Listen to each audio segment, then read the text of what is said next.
So you're thinking about selling your home in Bozeman.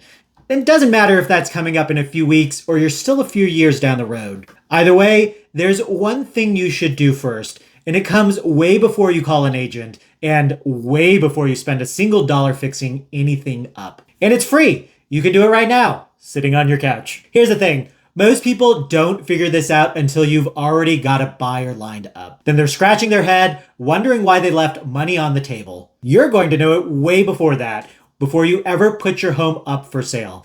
Let me walk you through it. Here's the first thing to get straight, and most people get this backwards. They pick a number in their head for what they think their home is worth. Then they go out looking for proof to back it up. That's the wrong way around. A buyer decides what your home is worth. Not you. It doesn't matter what you paid, it doesn't matter what you put into it, and it definitely doesn't matter what your neighbor down the street sold for back in 2022. What somebody will actually pay for your home today in your neighborhood right now, that's your price. Everything else is just an opinion. But here's the good news. You can figure out a lot before anybody steps foot in your home. And doing this homework makes everything after it so much easier. Talking to your agent, deciding what to fix, settling on a price, all of it gets so much sharper. So step one is starting with what you can see. Pull up Redfin. You can use Zillow too, both are fine. But I like Redfin for Bozeman because it's just a little clearer and easier to dig through. Once you're in, zoom way into your own area. Don't look at all of Bozeman. Skip the whole Gallatin Valley view. Just your neighborhood. If you live in Flanders Mill, stay in Flanders Mill. If you're on the south side, stay south of Kagi. The tighter you zoom in, the more honest your picture is. Start with the homes for sale right now. Don't add any filters except your area. I want you to look at every home for sale near yours. Look at the pictures. Look at what they're asking. Check the bedrooms, the bathrooms, the lot size, the garage. You're building a mental picture of what you're up against if you listed today. And then there's a little something about Montana you need to know because it changes this part next. Montana is what's called a non-disclosure state. That just means when a home sells here, the price never becomes public record. You won't find it on Redfin or Zillow the way you would in a lot of other states. So the sites are still great for one thing, seeing what's for sale right now. The asking prices, the pictures, how long a place has been sitting on the market, all of that is right here for you. You just can't see what a home actually sold for. And that's the most important piece. And that is where you need a real estate agent to pull up that data on the local MLS. There's also a tool that gets thrown around a lot, and it comes up very frequently in listing conversations I have, and that's Zillow's Zestimate. And I want to be really honest about it. It can get you somewhere in the ballpark of the value of your home, but only if your home or one that is just like it sold recently nearby. The longer it's been since your place actually sold, the further off that number gets. And the more unique your home is and the farther it sits from a suburban subdivision with a lot of sales, the worse the Zestimate is. So that one-off property up a canyon on a couple acres, it's going to be a much shakier guess than the house in the middle of, say, Flanders Mill or Harvest Creek. And here's another component of it that most people don't know.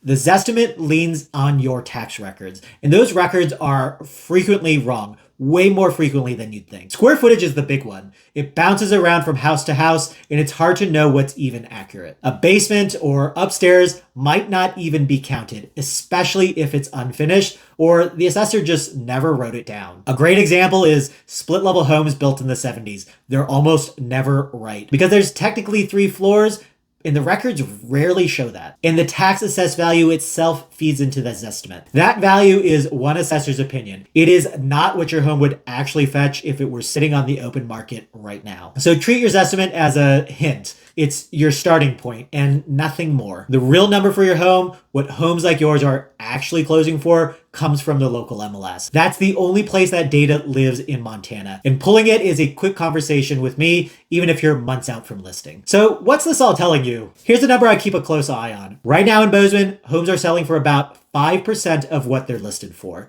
So if you list at 900,000, plan on something closer to 854,000. Unless you price it just right and it shows phenomenally well. You can't pull that number yourself, but like I said, it's what the actual closed sales are showing. As you watch listings near you, pay attention to 2 things you can actually see. 1, how long are homes sitting before they go pending? You can watch this play out in real time. If places like yours are sitting 45, 60, maybe 90 days, buyers have time and they think they're in the driver's seat. If they're pending in 10 to 15 days, maybe even less, you've got more room to push the price.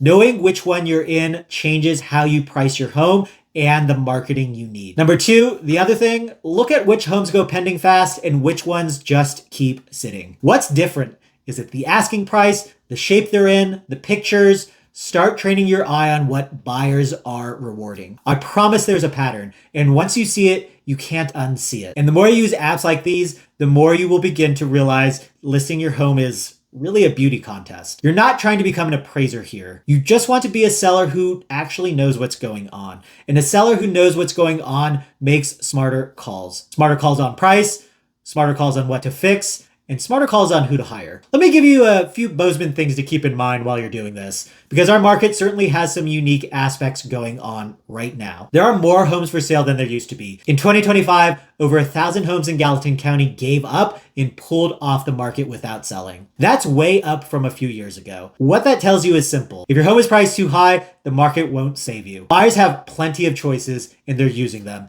and they're not in a rush to make the decisions they used to. So if you've talked through the numbers and your home lines up around $800,000, but you list it at $875,000 because that's the number you need to make your next move work, you're not really pricing for the market at all. You're just hoping a buyer agrees with you, and in this market, they won't. Look at your price range too. The homes over 1.5 million are seeing the most price cuts right now. If that's you, the homes I compare yours to need to be very recent and very close by. If you're in the $700,000 to $900,000 range, things have held up better, but you can still get burned if you're asking too much. The homes selling the fastest are the ones priced right from day one, and they also look the greatest online. That's pretty much the whole thing. The homework you're doing today is step one. So who gets burned and who wins? The people most likely to get burned are the ones who skip this homework. They walk into the whole thing with a number stuck in their head. Usually it's based on what a neighbor got in 2022 or what some website guessed, or they just need to make their next move work. None of that is grounded in what a buyer will really pay today. Those homes sit,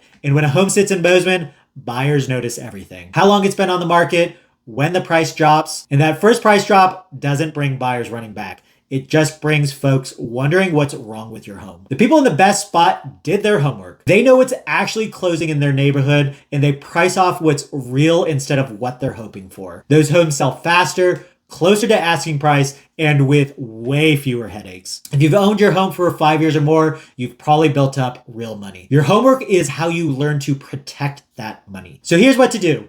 Pull up Redfin right now. Zoom into your area. Look at what's for sale, how long homes are sitting before they go pending, and what the asking price looks like near you. You can glance at your Zestimate too, but take it with a grain of salt, especially if your place hasn't sold in years or if there's nothing like it on the market. Write down what you find. What you have now is a rough starting point. The real number, what homes like yours are actually closing for, comes from the MLS. That's a quick conversation with me, even if you're months or years away. This was part one. In part two, I'll walk you through the next thing you have to do before you sell. How to really look at your home the way a buyer looks at it online. What the pictures of other listings are quietly telling you, and the mistakes that are costing Bozeman sellers real money way before they ever sit down to negotiate. If you'd like to have something to read to give you a little more direction, my free seller's guide covers everything I just walked you through. The link's in the description. So let's talk. What's the biggest question on your mind right now? Put it in the comments and I'll jump in.